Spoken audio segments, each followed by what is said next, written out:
Today we'll explore the three possible cases for the zeros of a quadratic function, and how the vertex tells us which case we're in.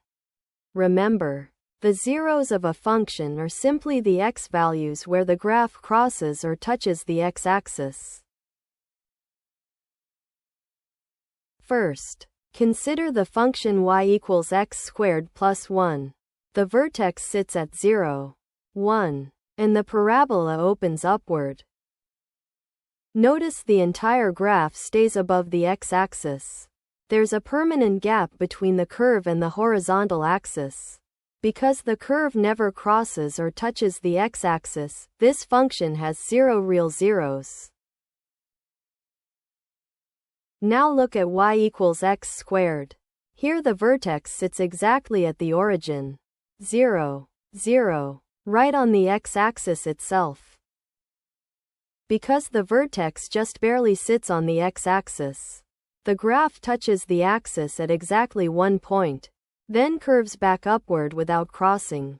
This single touch point is called a repeated, or double, zero. Now let's look at y equals x squared minus 4. The vertex is shifted down to 0, negative 4, below the x-axis. Since the vertex dips below the x-axis while the parabola opens upward, the two arms must rise up and cross the axis on either side.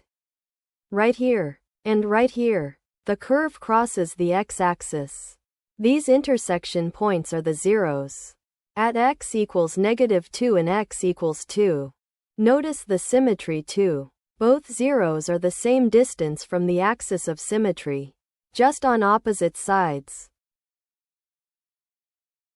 Let's put all three cases side by side, so you can see exactly how the vertex position determines the number of zeros.